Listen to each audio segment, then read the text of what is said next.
महाराणा सांगा का शासनकाल मई 1509 से लेकर 30 जनवरी 1520 तक रहा और राणा सांगा ने अपने जीवन काल में कई लड़ाइयाँ लड़ी, जिसमें वह कई बार जीते भी थे और कई बार हारे भी थे। विभिन्न संघर्षों में उनके शरीर पर 80 से अधिक घाव थे। राणा सांगा ने इन युद्धों में अपनी एक कलाई और एक पैर भी गंवा दिया था। इतने चोटिल होने के बाद भी राणा सांगा ने दिल्ली, मालवा और गुजरात के सुल्तानों को 18 लड़ाइयों में हराया, जिसके बाद राणा सांगा का साम्राज्य राजस्थान, मध्य प्रदेश, हरियाणा, गुजरात और अमरकोट से आगे तक भी फैल गया था। सबसे बड़ी इस पूरे शासनकाल में कोई ऐसा साल नहीं गुजरा जिसमें मेवाड़ का किसी विदेशी आक्रांता से युद्ध न हुआ हो। इसी वजह से राजस्थान के इतिहास लिखने वाले जेम्स टोड ने उनको सैनिकों का भग्नावशेष कहा था, यानी कि एक बुरी तरह जख्मी सिपाही। ऐतिहासिक किताबों की माने तो महाराणा सांगा का मेवाड़ चारों तरफ से शत्रुओं से घिरा हुआ था। उनके पूर्व में गुजरात राज्य, जहाँ का शासक था महमूद बेगड़ा। दक्षिण पूर्व में मांडू, जहाँ का शासक था नसीरुद्दीन, और उत्तर में दिल्ली, जहाँ का शासक था सिकंदर लोदी। इन तीनों विशाल राज्यों में आपसी मित्रता नहीं थी। ये ही मेवाड़ के लिए फ़ायदे की बात थी। इस बात का पता राणा सांगा को था, इसलिए उन्होंने अपने शासक बनते ही सबसे पहले सीमाओं को सुरक्षित किया। मांडू राज्य का युद्ध। मांडू का शासक उस समय महमूद खिलजी द्वितीय था और उसका खास आदमी था मेदिनी राय। तो मेदिनी राय मांडू के कुछ प्रमुख लोगों को पसंद नहीं थे, इसलिए उन्होंने चाल चल के खिलजी और मेदिनी में मतभेद पैदा कर दिया।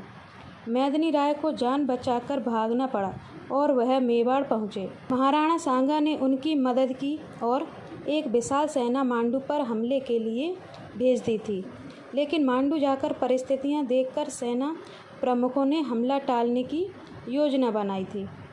महाराणा सांगा की स्वीकृति के बाद हमला टाल दिया गया और मेदिनी को उन्होंने उसी सीमा पर गागरोन और चंदेरी जागीर देकर सुरक्षित कर दिया। ये बात खिलजी को पसंद नहीं आई और उसने गागरोन पर आक्रमण कर दिया।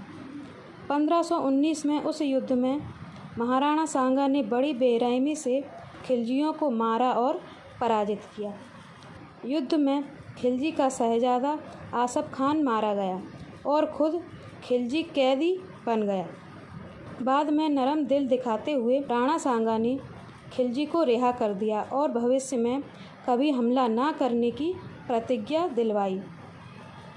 इस रिहाई के पीछे एक वजह थी कि मांडू मेवाड़ से दूर था और महाराणा सांगा नहीं चाहते थे कि उनकी सेना मांडू और मेवाड़ दोनों जगह रहे। इससे दोनों कमज़ोर हो जाती। कुल मिलाकर इस रिहाई से मेवाड़ फायदे में था। राणा सांगा और इब्राहिम लोदी का युद्ध। अब तक मेवाड़ ने गुजरात और मांडू को पराजित करके शांत कर दिया था, मगर उसका असली संघर्ष अब शुरू होने वाला था। सल्तनत से दिल्ली के साथ महाराणा सांगा मेवाड़ के महाराणा बने। उस वक्त दिल्ली का शासक था सिकंदर लोदी, जो कि 1517 में मर गया था। सिकंदर ने कभी महाराणा सांगा के आंतरिक मामलों में हस्तक्षेप नहीं किया, मगर उनके बाद सुल्तान बने इब्राहिम लोदी महाराणा सांगा के सभी अभियानों पर नज़र रखे हुए था। उसने 2 बार मेवाड़ से युद्ध किया और दोनों बार बुरी तरह हार गया। पहला युद्ध किया 1517 में खातौली में, जो कि बूंदी रियासत का हिस्सा था, और दूसरा युद्ध किया 1518 में धौलपुर में। ये दोनों ही युद्ध मेवाड़ जीता था। पहले युद्ध में इब्राहिम लोदी के बेटे को बंदी बनाया गया था, जिसका जिक्र कुछ किताबों में मिलता है। इस अपमान का बदला लेने के लिए 1518 में लोदी ने दूसरा युद्ध लड़ने के लिए मियाँ माखन और मियाँ हुसैन को बाड़ी धौलपुर में भेजा। इस युद्ध में भी मेवाड़ ने महाराणा सांगा के नेतृत्व में दिल्ली की सेना को हराकर खदेड़ दिया। अब 2 युद्ध हारने के बाद दिल्ली रियासत, जिसे भारत का केंद्र बिंदु माना जाता था, की छवि खराब हो गई। भारत की अनेक छोटी बड़ी रियासतें मेवाड़ के महाराणा सांगा को महत्व देने लगे। उनको लगने लगा कि अगर भारत में कोई व्यक्ति है जो दिल्ली में हिंदू सत्ता स्थापित कर सकता है तो वो है केवल महाराणा सांगा। इब्राहिम लोदी से दूसरी रियासतें कन्नी काटने लगीं और वो कमज़ोर हो गया। ये 2 युद्ध भारत से लोदी साम्राज्य को मिटा देने वाले युद्ध साबित हुए। इब्राहिम लोदी के अधीन आने वाले सामंतों ने लोदी का विरोध किया और आज़ाद हो गए। लोदी ने इस बात से नाराज़ होकर उनको कुचलने की कोशिश की थी, लेकिन सामंतों ने एकता दिखाते हुए उनका मुकाबला किया और जब लगा कि लोदी नहीं मानेगा तो उन्होंने अफ़गानिस्तान के शासक बाबर को भारत आने का निमंत्रण दिया। निमंत्रण का मतलब साफ था कि आप भारत आएं और लोदी को हराकर यहाँ राज करें, हम आपके साथ हैं। इसी निमंत्रण के बाद बाबर 1526 में भारत आया। उसने पानीपत के मैदान में पहली लड़ाई लड़ी और लोदी को हरा दिया। इब्राहिम लोदी पानीपत की लड़ाई में मारा गया और लोदी वंश के हाथ से सत्ता चली गई। महाराणा सांगा और बाबर का युद्ध। बाबर ने चतुराई से अपनी सेना का खोया मनोबल जिहाद यानी धर्म का वास्ता देकर जीत लिया।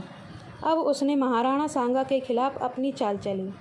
उसने रात के अंधेरे में कुछ सिपाहियों को आदेश दिया कि वो काबुल के रास्ते पर चलें, जिससे महाराणा सांगा को लगने लगा कि बाबर ने काबुल से और सेना बुला ली है।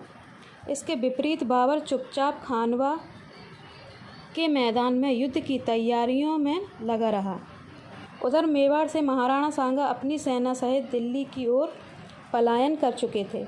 हमले के लिए 13 मार्च 1527 को वो खानवा के मैदान में पहुँचे। बाबर वहाँ पहले से मौजूद स्थिति में बैठा था। उसने हर रणनीति तैयार कर ली थी। बाबर के पास उस समय तोप थी जो कि मेवाड़ की सेना ने देखी भी नहीं थी। ये सबसे बड़ी बात थी। भारत की सेना की जीत के लिए 17 मार्च सुबह से खानवा के मैदान में एक भीषण युद्ध शुरू होता है। इस युद्ध में कई राजपूत रियासतें महाराणा सांगा के साथ थीं। इससे एक बात साफ है कि बाबर के खिलाफ खानवा में महाराणा सांगा एक बहुत अधिक बड़ी सेना के साथ लड़ने पहुँचे थे। यह युद्ध सुबह 17 मार्च 1527 को शुरू हुआ और शाम होते होते महाराणा सांगा बुरी तरह हार चुके थे। वो खुद चोटिल हो गए। उनकी सेना तितर-बितर हो गई थी। इतनी विशाल सेना के बावजूद मेवाड़ युद्ध हार गया था और मुगलों को रोकने का सपना अधूरा रह गया। इस युद्ध में कई बड़े योद्धा वीरगति को प्राप्त हो गए। महाराणा सांगा बिल्कुल गंभीर रूप से घायल हो गए। अब इतनी बड़ी सेना क्यों हारी, इसका इतिहासकार 4 कारण बताते हैं। पहला तो ये कि बयाना के युद्ध में जब मेवाड़ जीता तो मुग़ल सेना का मनोबल टूट गया था और मेवाड़ ने उसी समय आक्रमण न करके बाबर को तैयारी के लिए समय दे दिया। दूसरा कारण है कि इस युद्ध में बाबर की सेना सुनियोजित थी, अनुशासित थी, जबकि महाराणा सांगा की सेना एक भीड़ समान थी जिसे महाराणा सांगा नियंत्रण में नहीं कर पा रहे थे। तीसरा कारण था बाबर द्वारा तुलगमा युद्ध पद्धति से युद्ध लड़ना। मुग़ल साम्राज्य के संस्थापक बाबर ने बाबरनामा में लिखा है कि दक्षिण में विजयनगर साम्राज्य के कृष्णदेवराय और हिंदुस्तान में राणा सांगा से बड़ा कोई महान शासक नहीं था। मुगल बादशाह बाबर ने खानवा के युद्ध में फतह हासिल की और गाजी के खिताब से खुद को मशहूर किया। महाराणा सांगा को जब होश आया तो इस बात से बड़े क्रोधित हुए कि उन्हें युद्ध भूमि से दूर ले जाया गया। महाराणा सांगा ने फिर से बचे खुचे सैनिकों को युद्ध के लिए तैयार होने का आदेश दिया। वह कहा कि मैं हारकर चित्तौड़ नहीं जाऊंगा।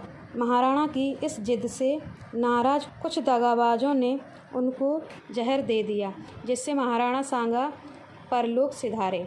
43 वर्ष की आयु में महाराणा सांगा का देहांत हुआ।